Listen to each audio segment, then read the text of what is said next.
I want to welcome everybody to the second session for this afternoon. I want to say that Isaac just did a wonderful job. That's a bit of a tough act to follow, but I'm so thankful. I'm very humbled by the opportunity to be here. And so I hope what I have prepared is going to be beneficial to you. Maybe you have some questions for me. I hope I can answer them. And if not, maybe you can ask them during the Q&A, but I'm excited to get into this. I want to start out with some statistics. You'll see here on the board, I have a screenshot of Pew Research Center that says young adults today are less religious than young adults were in 2014 and 2007. There's sort of a misconception with statistics we've been talking about in the past year, especially since the death of Charlie Kirk, how young people have been coming back to church and coming back to Christianity. Maybe that's true partially, but I do want to point out the numbers aren't good. They're still not great. They might be slightly better, but they're still not looking good. Those who identify with a religion continues to decrease. Those who believe in God continues to decrease. Those who pray daily continues to decrease. Screenshot from the same article, Pew Research. This is entering and leaving Christianity in the U.S. Percentage of adults around ages 18 to 24. You'll see there, I think the one that especially stands out is those who are raised Christian, still continues to decline. So I say that not to be a negative Nancy as you would, not to be a downer, but just to point out this is still a problem. This is still something that we're dealing with. Atheism hasn't gone away. Doubt in the existence of God hasn't gone away. It's still something we have to be prepared for when it comes to answering questions, especially from our young people. So for this afternoon, I want to talk about the subject of apologetics, sort of an introductory topic on apologetics. We're going to talk about how in 1 Peter 3:15, it calls us to give a defense. That term apologetics comes from 1 Peter 3:15. That term give a defense is the Greek word apologia.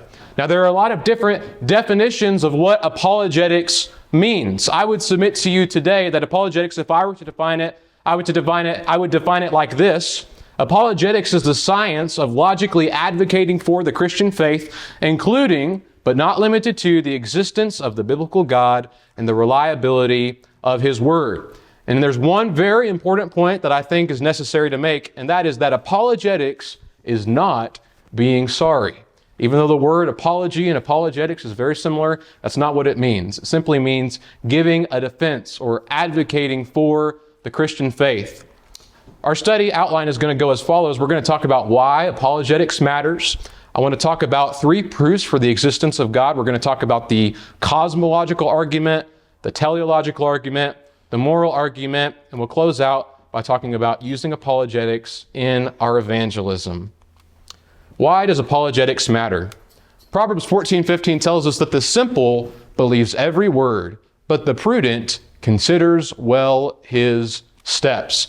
Faith, as we know, cannot be confused with feeling. The two are not synonymous. We learn this from passages like Romans 10:17, 1 Peter 3:15, as we just talked about, that faith is something that is reasonable. It can't be confused with just some sort of emotional response. So why do apologetics matter? Reason number 1, apologetics matters because our faith, by definition, demands it to matter. Our faith demands reason behind it. You see here a map on the board of Paul's second missionary journey. Now, if we zoom in a little bit, we find 3 cities that Paul went to on this missionary journey: Thessalonica, Berea, and at the bottom of the board, Athens.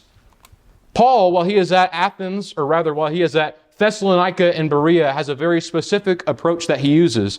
We read in Acts 17 that he reasoned with them from the Scriptures. What Paul was doing is he was taking the Old Testament, what they already knew, these Jews, and he was pulling from that and demonstrating from the Old Testament that Jesus was the Christ, that He had to suffer and rise again. And that's what he also does while he's at Berea.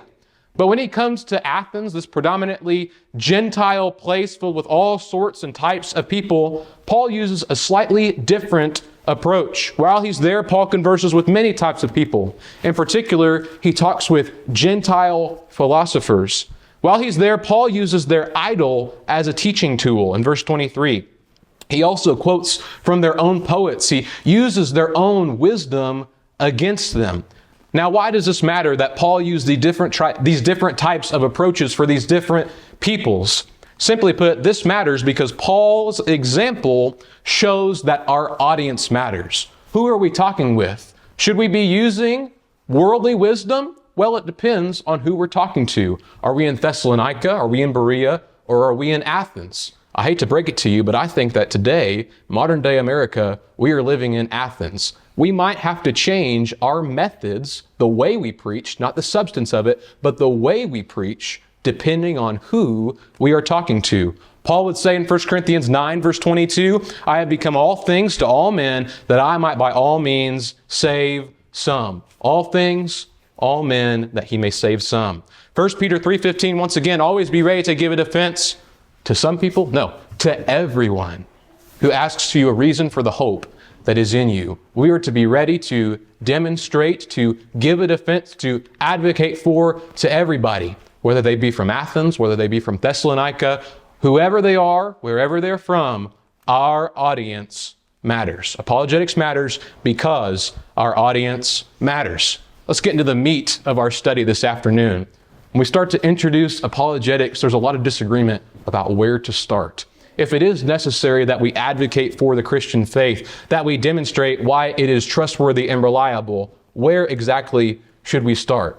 I believe that the best way to start is to start with God. How do we know that God exists? Let's talk about 3 proofs this afternoon.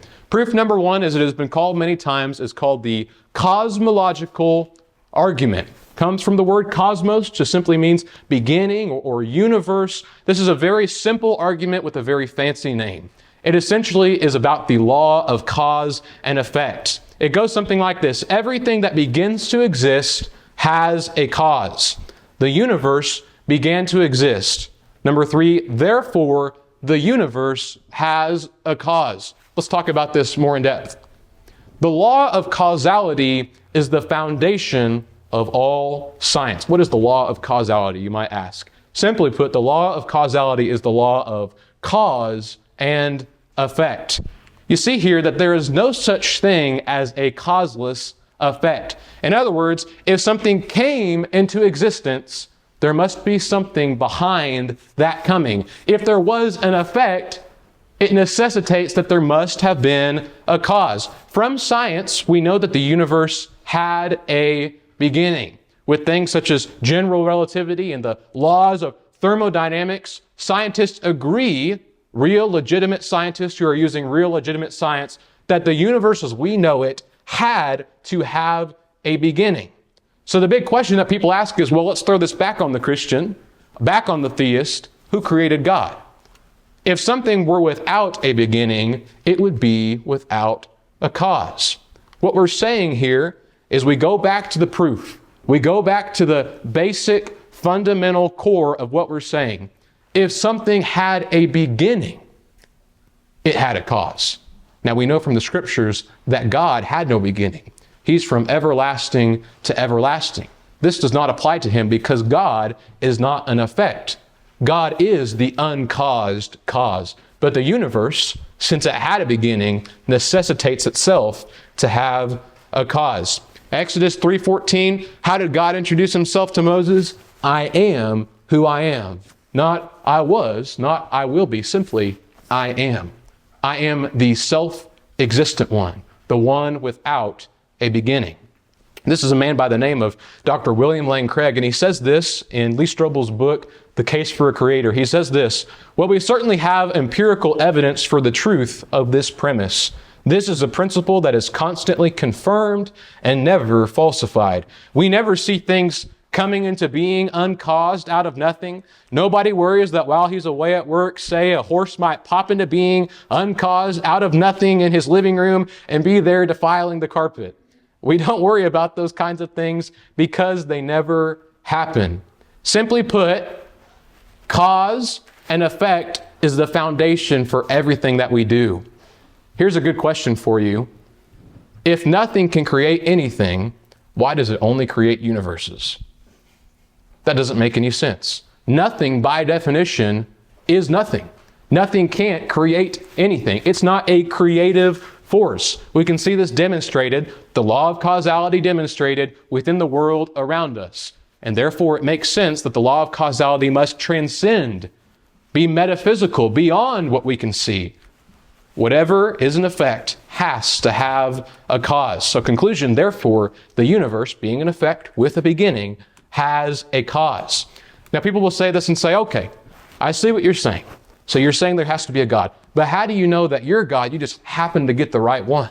Don't you know that there's millions of gods out there? And don't you know that there are so many options? So why do you think that you just happen to stumble across the right one?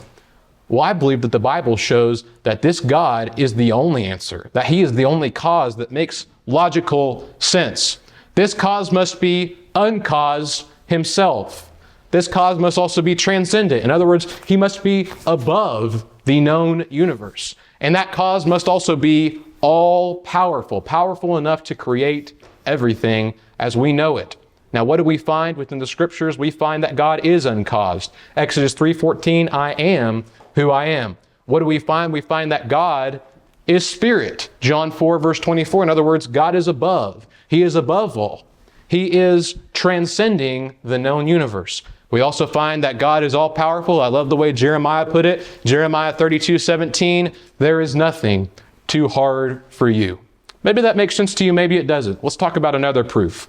Let's talk about the teleological, depending on how you want to pronounce it, argument for the existence of God. I've summarized this as the design and designer argument. It goes something like this. Everything that is designed has a designer. The universe is designed. Therefore, the universe has a designer. What do we mean by this? Now, let's say one day you're walking down the beach and you're having a grand old time and you happen to stumble across an open laptop there on the beach. So you walk over to it and you pick it up and it fits perfectly within your hands and you start pressing the keys and you turn it on and there's a charge in it. And so you turn it on and you open it up to the internet and you connect to the Wi-Fi and you start searching for things on the internet. Let's even say that you go on there and you start finding pictures and all sorts of information about the person who owns this laptop. Now, what do? Do you take it and you look for the person who this laptop belongs to, or do you sit it back down and just say, you know, I bet over millions and millions of years, the sand moved across the shore in just the right way, and the waves happened to lap on it in just the right direction. And I'm sure you know all the rocks flying through the air and the birds that came down and pecked at it, and the wind that it just moved in just the right way. And you know what? I bet it was struck by lightning at some point, and that's what gave it its charge. And you know what? This is really all just a random assortment of information. It doesn't actually mean anything anyways. You know what? I bet this just popped into existence this morning. Nobody says that. I don't know anybody who in their right mind would say that. I think he would say, this needs a design. This is a design. So therefore, it has a designer. Everything that is designed has a designer. So the question is the universe around us design or is it accident? Stephen Hawking said this. By the way, I was very surprised to hear that Stephen Hawking said this, very notable scientist who was an atheist. The remarkable fact is that the values of these numbers seem to have been finely adjusted to make possible the development of life. Now, Stephen Hawking, to my knowledge, he died an atheist, but even he was able to recognize that this universe is fine-tuned for human life. What did he mean by these numbers? I'm going to give you some examples that I can think of. First of all, if we think about the gravitational force, you know, if the gravitational force was slightly stronger or slightly weaker, we would not exist. This universe could not be held together. Another example might be our position in the solar system. Do you want to know what our position in the solar system is called by scientists? They call it the Goldilocks zone. The reason they call it the Goldilocks zone is, you remember Goldilocks and the three bears. She goes and she tries the hot porridge and she says, this is too hot. She goes and she tries the cold porridge and she says, this is too cold. And then she finds the porridge that's just right in the middle. Do you know that's where we exist within our solar system? We're not too hot. We're not too cold. We are arranged in just the perfect way so that we can exist, so that life can exist, so that we can have liquid water, so that we can have access to other living things, so we can have access to all the different conditions that make human life possible. Another example we might think of is the conditions for farming. Anybody here who has had experience on a farm knows the great amount of work and detail it takes to run a farm and to successfully grow crops or to raise animals. I want you to imagine that if the numbers were slightly tweaked, farming would be impossible. Have you ever thought about that? If the atmospheric conditions were slightly different, we couldn't grow our crops. Human life could not exist if we didn't have access to this cycle between carbon dioxide and oxygen. Human life could not exist if there was no liquid water. But because of how the universe is arranged, how it is designed, how it is created, it must have an arranger, it must have a designer, it must have a creator. Dave Miller, who's a person over at Apologetics Press, a very good organization, he notes that these features of the human body make it obviously clear that there must have been a designer behind the human body. He notes that our eyes, they are photographic, that the development of the camera was based on the human eye. He notes that we possess a self-healing system, that we possess a stereophonic auditory system that allows us to hear, that we have tireless tissue systems that allow us to exist and to breathe and to continue.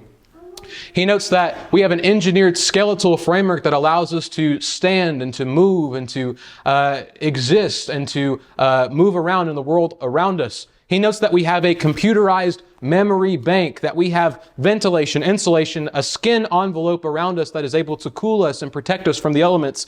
Finally, he notes that we have a cardiovascular system that keeps blood pumping and allowing us to breathe. And the list could go on and on and on and on. There are several medical people in the audience who could tell you more and more. All these things that are intricately required for human life to exist.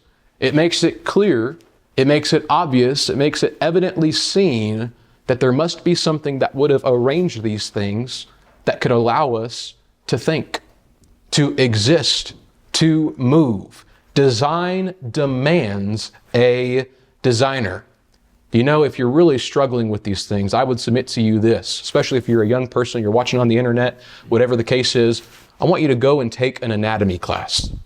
Go and take an anatomy class. And as you're sitting there and they're telling you to memorize all the different parts of the brain and you're kind of getting sick and tired of memorizing all these things, think about this for a second. Could this really have possibly been evolved over millions and millions of years in just a way out of nothing so that you could exist and even be thinking through this problem that you're working on? It doesn't make any sense because design demands a designer, just like the laptop on that beach. Romans 1:20, Paul would say this, "For since the creation of the world, his invisible attributes are clearly seen, being understood by the things that are made, even his eternal power and Godhead, so that they are without excuse." Paul says that, look at the world around you. The natural world seems to scream, God exists. The psalmist would say in Psalm 19:1 that the heavens declare the glory of God and the firmament shows his handiwork. The psalmist would also say in Psalm 139 verses 13 and 14, "For you formed my inward parts, you covered me in my mother's womb. I will praise you, for I am fearfully and wonderfully made. Marvelous are your works, and that my soul knows very well." So conclusion, therefore, the universe has a designer. Now, what do we know about this designer just from the observable natural revelation of the world around us? Well, I would say that, first of all, this designer must be above his design, because if he was part of it, he couldn't have created it. But he also must be concerned for it. Why do I say that? Well, it doesn't really make any sense for us to exist and be able to function if this creator, if this designer doesn't at least have some sort of stake in our lives. Now, what do we find in the scriptures?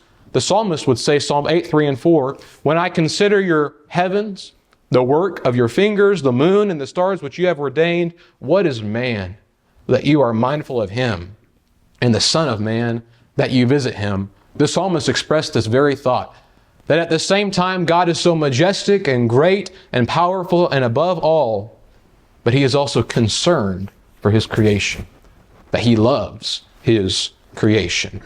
Now let's get to the third proof of the day, the moral argument, or the good and evil argument. Just a side note, this argument for the existence of God is not very commonly used, from what I've seen, amongst our people, amongst the brotherhood. And I just have to say this, we need this argument. Here's why I say that. If I was an atheist, if I was really struggling with the existence of God, to be completely honest and serious with you for just a moment, I can see the cosmological and teleological arguments. They make sense to me. but I don't think it would be those that would push me over the edge. I really and truly think that the moral argument is the most appealing to me, personally speaking, that is. So I just have to say, know your audience.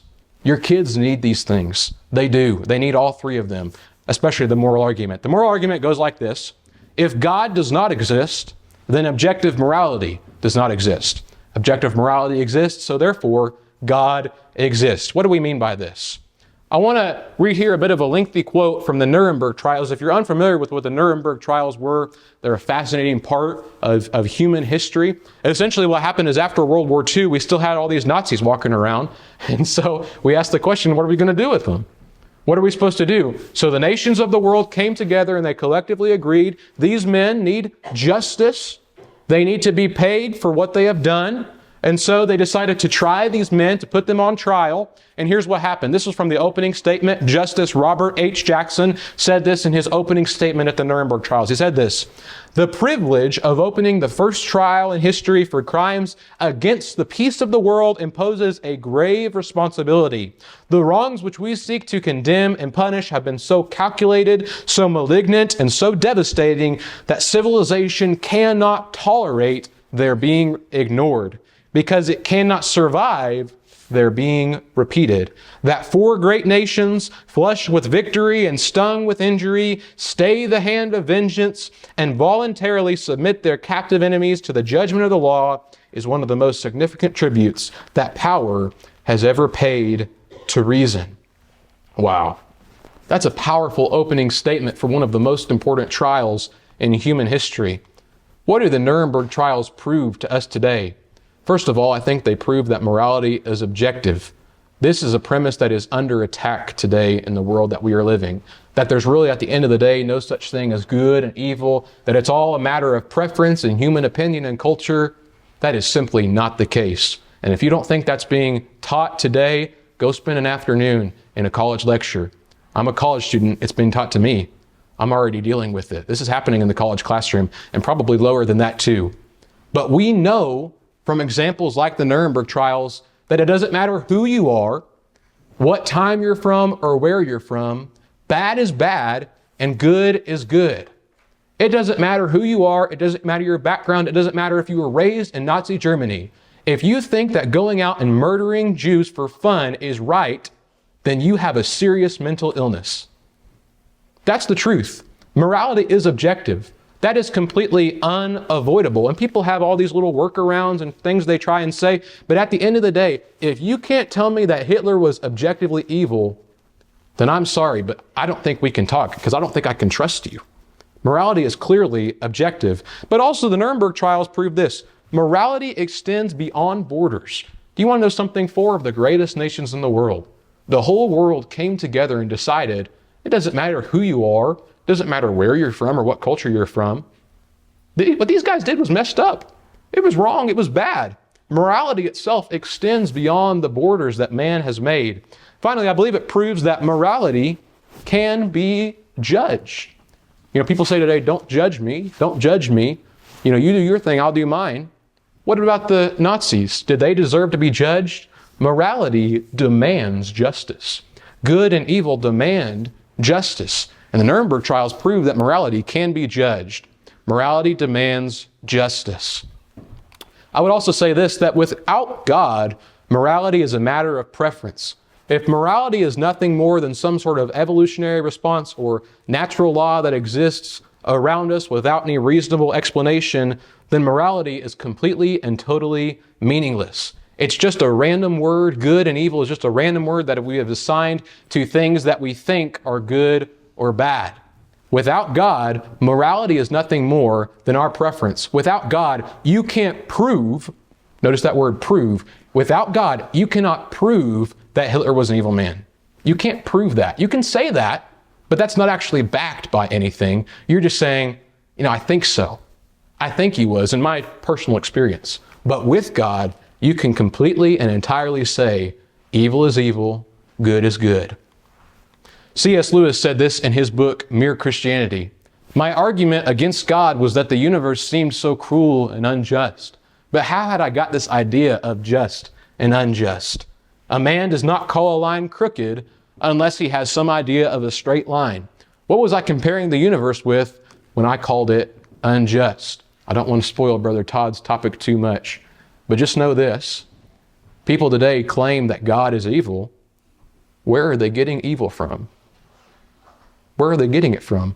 They're stealing from God. That's what they're doing. In fact, Frank Turek wrote a book called Stealing from God. What they're doing is they're saying, we see good and evil around us, and your God, he appears to be evil. See how inconsistent that is? You know what I would say to them? What standard are you using? Because you're using God's standard. You're stealing from him. Finally, Charles Darwin said this. He said, a man who has no assured and ever-present belief in the existence of a personal God or of a future existence with retribution and reward can have for his rule of life only to follow those impulses and instincts which seem to him the best ones. You know what Charles Darwin was saying at the end of his life? Without God, do what you want. Without God, do what you want. I think that's what the book of Ecclesiastes is essentially concluding, is that without God, everything we do is meaningless, but with God, everything we do has meaning. So without God, morality is nothing more than our preference. Romans 2:14-16, Paul would say this, for when Gentiles who do not have the law by nature do the things in the law, these, although not having the law, are a law to themselves, and show the work, listen to this, of the law written in their hearts, their conscience also bearing witness, and between themselves their thoughts accusing or else excusing them. In the day when God will judge the secrets of men by Jesus Christ according to my gospel. What Paul is arguing here in Romans chapter 2, all part of this masterful book, the book of Romans. In Romans chapter 2, he's saying, you think that the Gentiles, they just get off free. But no, they did have a law that they were answering to. They weren't answering to the law of Moses. What they were answering to was the moral law, the law that was written on their hearts, the law of good and evil. This is the law that is self-evident, that is available to all people from all history in every single place in the world. That law is the universal moral law, and it applies to each and every one of us, and it is clearly seen in our world. Isaiah 5:20-21, what's the conclusion? Woe to those who call evil good and good evil, who put darkness for light and light for darkness, who put bitter for sweet and sweet for bitter. Woe to those who are wise in their own eyes and prudent in their own sight. We ought not to call good evil and evil good, because morality is objective, it is sure, it is trustworthy, and it is never changing. Conclusion, therefore, God exists. What do we know about this God? First of all, this God must be personal. Why would God care about us unless he is a moral God? God is a moral God, so he must care about us. This God must also be perfectly loving, otherwise he's not true. And this God must also be perfectly just, otherwise his judgments are not fair. What do we find about God? We find that God is so personal that he became a person. What do I mean by that? The Word put on flesh. God became a man so that he could sympathize with our weaknesses, John 1:14, and that he could show us that he cares for his people. He is perfectly loving, so much so, what did John conclude? God is love. He's so loving that he is love. That is beyond my understanding. I don't understand all the ins and outs of that statement, but God is so perfectly loving that he is love. God is also perfectly just. Deuteronomy 32 verse 4, all his ways are justice. Other translations say all his ways are just. It would not make sense for God to exist unless he was a judge, because evil must be punished and good must be rewarded. But in order for him to be true, in order for him to be real, he must be perfectly just. He must be all-knowing and know all things. And this is exactly what we find the God of the Bible to be like. So how are we to use apologetics in our evangelism today? How are we to use these three proofs today? I would start out with this quote by a man by the name of Frank Turek. He said, when people make truth claims, it's not your job to refute them. It is their job to support their claim. I'm going to be vulnerable here for a second. I'm going to speak from personal experience. In the past, I was a very selfish debater. When you're arguing with somebody, especially about these types of topics, it's not your job to have the final word. It's not your job to Bible slam them or show how smart you are or how better you are than them. You want to have an honest conversation with them. So when people make crazy claims, when people make all sorts of accusations against you, don't feel like you have to just come back at them with every single piece of evidence that you've ever heard in your life. Have them explain themselves. Let them do the explaining. After all, it's not your job to support them, it's their job to support themselves. It's not about having all the answers, but it's about asking the right questions. The best debaters are master question askers. You know, you think about Jesus. Jesus, of course, is the wisest man to ever live. We learn that from the scriptures. But what did Jesus do in a lot of his teaching? He asked questions. I love that. He asked questions. And that is one of the most powerful things you can do when you're talking with somebody who's doubting the existence of God. Employ Greg Koukl's Columbo tactic. In his book, Tactics, which by the way is a wonderful book, suggest everybody read it, Greg Koukl makes these points. He says when you're debating with somebody, when you're arguing with them, when you're trying to prove something to them, you need to do this. First of all, when they make a claim, ask the question, what do you mean by that? One of the most powerful questions you can ask in any sort of debate you're in. Ask the question, what do you mean by that? After you do that, how did you come to that conclusion? How can we use this practically? Here's a few examples. Somebody says, Chas, the Bible is full of contradictions. Ask them, what do you mean by that? What do you mean by contradictions? Could you give me some examples? Sorry, I don't know any. Could you give me some examples? If you don't think this work, I've actually had this happen, by the way. When I was in high school, I was talking with somebody and they just said, you know, the Bible is just full of contradictions. And I said, okay, like what? They didn't have anything. They said, well, you put me on the spot. Yeah, why are you making that claim if you can't support it? We've got to be fair intellectually to both sides. Here's one that hits a little closer to home with our study this afternoon. But look at all the evil things God has done. What do you mean by evil? What standard are you using to come to that conclusion? They have no standard because they don't have God behind them. And I don't say all this to be mean or to try and berate somebody or knock somebody down. All I'm saying is that we don't have to be the bad guy. We don't. So don't be the bad guy. You're not. Use proper resources, use your intellect, and simply be honest with people. And you'll be amazed at what happens. What is our conclusion this afternoon? 1 Peter 3:15 once again calls us to give a defense. I would say that our people need apologetics. I don't just think it's a good idea. I think it is an absolute necessity. I'm speaking from personal experience. There was a few years ago when I studied for this for the first time, and I was having some doubts and some questions that nobody seemed to answer. I needed apologetics, and I am today where I am because of them. So how are we going to help them and future generations? I would submit to you that first of all, this needs to start at home. If you're here or you're watching and you're a parent, get the resources, do the research, put in a little bit of work, and take the time to sit down with your kids and just hear them out. Just hear them out.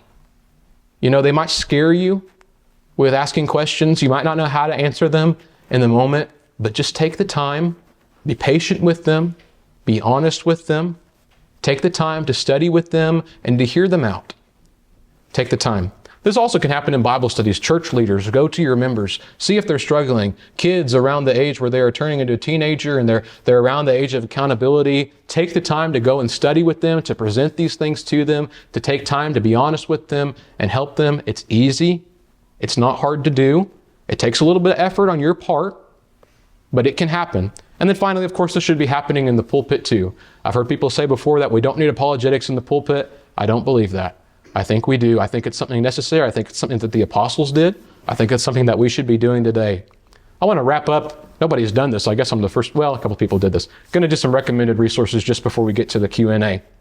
First of all, and this kind of goes once again with the difficulty that you're having maybe with your kids. Apologeticspress.org is wonderful. There are CUPS brethren. There is some phenomenal material on their website. They've produced some books. So if you're here today and you're kind of struggling with where to start, I would recommend them. In fact, they have a lot of kids material. And so if you have young kids, I would recommend you go and you search them up and do a little bit of work. And the great news is with a lot of these resources, you have to be careful because they don't get salvation right. These people do. They're our brethren. They're Church of Christ. So they get salvation right and have some phenomenal material. This is probably my number one book. This is the book that kind of started me on all this. Norm Geisler and Frank Turek wrote it about 20 years ago or so, a little bit before that. I Don't Have Enough Faith to Be an Atheist. Phenomenal book, wonderful book. Mere Christianity by C.S. Lewis. An oldie but a goodie. It doesn't ever get old. It's a wonderful book. He talks a lot about the moral argument, and that does some phenomenal work. Tactics by Greg Kuchel. If you're a church leader, or if you're in the college realm right now and you're still kind of figuring some things out about how to talk with people, how to debate with people, this book is a masterclass in how to debate with people in a loving way, which I hope I've done today. I hope I've been loving and I've been clear in everything that I've said. And then finally, I actually haven't finished this, but The Case for a Creator by Lee Strobel. Lee Strobel is wonderful. He used to be an atheist, but he's come back and he's swung the other way. And he's a very hard fighter for the existence of God. This book talks a lot about these arguments and includes some wonderful interviews in there. So I would just close by saying today that this can be daunting. I recognize that. This can be a difficult topic, maybe something that we're kind of shy and we don't really want to dive into. I would just present to you, I would say, it's not as hard as it seems. A lot of this is just basic logic, things we already know, but we just need to think through. And I would just say that this is accessible to anybody. Anybody can use apologetics, and everybody should because our faith demands it. And frankly, the church needs it. The church needs it. So that's my presentation.